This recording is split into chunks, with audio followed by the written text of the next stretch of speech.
ദൈവ തിരുനാമത്തിന് മഹത്വമുണ്ടാവട്ടെ. Bible reading പ്രോഗ്രാമിൽ സംബന്ധിക്കുന്ന ഏവർക്കും കർത്തൃനാമത്തിൽ സ്നേഹവന്ദനം. ജോഷുവയുടെ പുസ്തകം 20-ാം അധ്യായം. വളരെ ചെറിയ ഒരു അധ്യായമാണിത്. ഈ അധ്യായത്തിലെ വിഷയം സങ്കേത സ്ഥലം പണിയുന്നതിനെ കുറിച്ചാണ്. മോശയുടെ കാലത്ത് യഹോവയായ ദൈവം ഇത് മോശയോട് ആവശ്യപ്പെട്ടിരുന്നു. സങ്കേത സ്ഥലത്തെക്കുറിച്ച് നിങ്ങൾ കനാനിൽ ചെന്നെത്തിക്കഴിയുമ്പോൾ അവിടെ സങ്കേത സ്ഥലങ്ങൾ നിങ്ങളുടെ ഇടയിലുണ്ടാവണം. അത് എന്തിനാണെന്ന് ചോദിച്ചാൽ, ആരെങ്കിലും അറിയാതെ കൊലപാതകം ചെയ്താൽ അവൻ ഓടി രക്ഷപ്പെടാനുള്ളതായ ഒരു സ്ഥലമാണത്. ഇത് മോശയുടെ കാലത്ത് ആവശ്യപ്പെട്ടു. ഇപ്പോൾ യോശുവയോട് ആ നഗരങ്ങൾ പണിയുവാൻ യഹോവയായ ദൈവം ഇവിടെ ആവശ്യപ്പെടുകയാണ്. അങ്ങനെ യോർദാന് ഇത് കിഴക്കും വടക്ക് പടിഞ്ഞാറുമുള്ള, അല്ലെങ്കിൽ ഇവരിപ്പോൾ വന്നതായ കനാനിലും 2 സ്ഥലങ്ങളിലും അതിനുള്ളതായ സങ്കേത സ്ഥലങ്ങൾ 6 സ്ഥലങ്ങൾ അവിടെ പണിയുകയാണ്. അത് യാദർച്ഛികമായി ആരെങ്കിലും കൊലപാതകം ചെയ്താൽ അവർക്ക് ഓടി രക്ഷപ്പെടാനുള്ള ഒരു സ്ഥലമായിട്ടാണത്. ഉൽപ്പത്തി 9:6 മുതൽ നമ്മൾ കാണുന്നു, രക്തപ്രതികാരം എന്നുള്ളത് ആദിമകാലത്ത് തന്നെ ആരംഭിച്ചതായി നമുക്ക് കാണാൻ പറ്റും. അവിടെ പറയുന്നു, മനുഷ്യരക്തം ഇത് ചൊരിയുന്നവൻ്റെ രക്തം മനുഷ്യൻ തന്നെ ചൊരിയും. ഇത് കൊലപാതകികൾ എന്ന് സംശയിക്കുന്നവരെ പോലും അക്കാലത്ത് കൊന്നിരുന്നതായ ഒരു സാഹചര്യമുണ്ട്. അങ്ങനെയുള്ളവർക്ക് ഓടി രക്ഷപ്പെടാൻ വേണ്ടിയാണ് ഇങ്ങനെയുള്ള സങ്കേതസ്ഥലം പണിയുവാൻ മോശ ആവശ്യപ്പെട്ടത്. പുറപ്പാട് 21:12 മുതൽ 14 വരെയുള്ള വാക്യങ്ങൾ നമ്മൾ വായിക്കുമ്പോൾ രക്ഷപ്പെടുന്ന ചില വ്യവസ്ഥകളുണ്ടായി. അതനുസരിച്ച് ഒരുവൻ കൊലപാതകം ചെയ്താൽ, യാദർച്ഛികമായി കൊലപാതകം ചെയ്യേണ്ടി വന്നാൽ അവൻ ഓടി യാഗപീഠത്തിൻ്റെ അടുത്ത് ചെല്ലാം. യാഗപീഠത്തിൻ്റെ കൊമ്പുകളിൽ പിടിച്ചാൽ പിന്നെ അവനെ ആരും കൊല്ലാൻ പാടില്ല.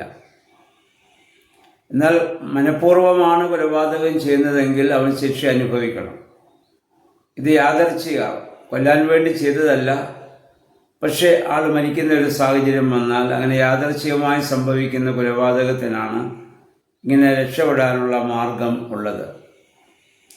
അങ്ങനെയുള്ളവർക്ക് അവരേത് നഗരത്തിൽ ചെന്നാൽ ആ നഗരത്തിലെ മൂപ്പന്മാരെ കാണണം. അവരവന് അഭയം കൊടുക്കണം.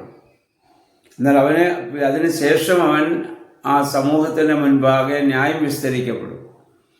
ന്യായം വിസ്തരിക്കപ്പെട്ട് തെളിവ് സഹിതം അവൻ ഇത് മനഃപൂർവ്വം ചെയ്ത കൊലപാതകമാണെങ്കിൽ ശിക്ഷിക്കപ്പെടും. ഇല്ല എങ്കിൽ അവൻ അഭയം കൊടുക്കും. ആ നഗരത്തിലെ പുരോഹിതൻ മരിക്കുന്നിടം വരെയും അവനവിടെ അഭയമുണ്ട്. പുരോഹിതൻ മരിച്ചാൽ പിന്നെ അവനെ സ്വതന്ത്രമായിട്ട് പോകാൻ സാധിക്കും. പ്രിയമുള്ളവരെ, പുതിയ നിയമത്തിൽ ഈ കൊലപാതകവുമായി നമ്മൾ ബന്ധപ്പെട്ട് നമ്മൾ ചിന്തിക്കുമ്പോൾ നമ്മുടെ കർത്താവ് പറഞ്ഞു, കർത്താവിൻ്റെ മഹത്തായ ഗിരിപ്രഭാഷണം മത്തായിയുടെ സുവിശേഷം 5-ാം അധ്യായം 21 മുതൽ മുമ്പ് നമ്മൾ ചിന്തിച്ചിട്ടുള്ളതാണ്. കോപിക്കുന്നവൻ കൊലപാതകം ചെയ്യുന്നുവെന്നാണ്. കർത്താവോടെ പറയുന്നു, കൊല ചെയ്യുന്നവൻ ന്യായവിധിക്ക് യോഗ്യനാകുമെന്ന് പൂർവന്മാരോട് അരുളിച്ചെയ്തത് കേട്ടിട്ടുണ്ടല്ലോ. ഞാനോ നിങ്ങളോട് പറയുന്നു, സഹോദരനോട് കോപിക്കുന്നവനെല്ലാം ന്യായവിധിക്ക് യോഗ്യനാകും എന്ന് പറഞ്ഞാൽ, പഴയ നിയമത്തിലെ കൊലപാതകവും പുതിയ നിയമത്തിലെ കോപവും ഏതാണ്ട് ഒരുപോലെ തന്നെ.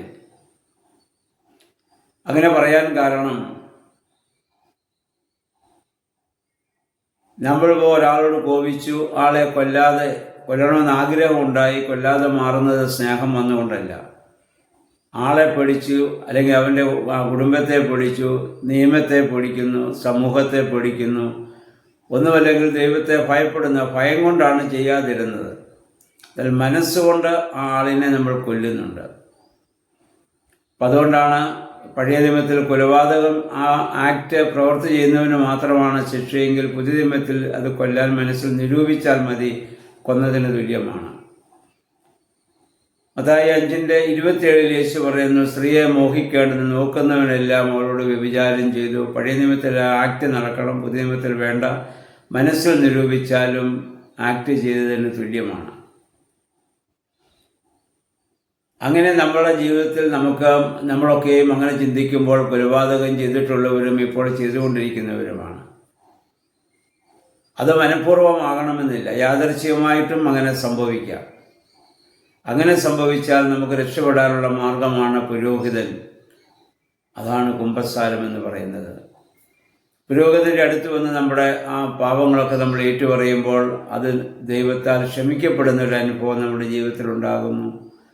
നോമ്പിലെ പ്രാർത്ഥനകളും ശുശ്രൂഷകളൊക്കെ ഇത് നമ്മളെ ഓർമ്മപ്പെടുത്തുന്നുണ്ട്.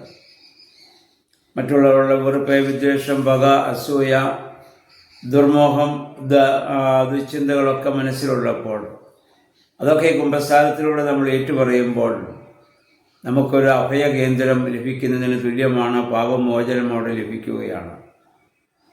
അതിന് നോമ്പിൻ്റെ ദിവസങ്ങൾ അതിനുവേണ്ടി നമുക്ക് വിനിയോഗിക്കുവാൻ സാധിക്കണം. മനഃപൂർവ്വമല്ലാതെ യാദൃച്ഛികമായി നമ്മിലും ഇങ്ങനെയുള്ളതായ പാപങ്ങൾ ഉണ്ടാകാനുള്ള സകല സാധ്യതയുമുണ്ട്. കാരണം ഒരു പൈശാചിക പ്രലോഭനങ്ങളും പ്രകോപനങ്ങളും നിൽക്കുന്ന ഭൂമിയിലാണല്ലോ നമ്മൾ ജീവിക്കുന്നത്. പൗലോസ് പറഞ്ഞതുപോലെ ആത്മാവ് ഒരുക്കമുള്ളതാണ്, പക്ഷേ ജഡം ബലഹീനമാണ്.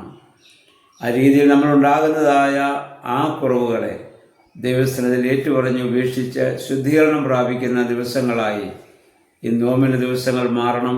വേദപുസ്തക വായനകളും ചിന്തകളും അതിന് നമ്മെ സഹായിക്കണം. ദൈവമേ, പരിശുദ്ധാത്മാവേ, അതിന് ശക്തീകരിക്കണമെന്ന് പ്രാർത്ഥിക്കാം. ദൈവം അതിന് നമ്മെ സഹായിക്കുമാറാകട്ടെ.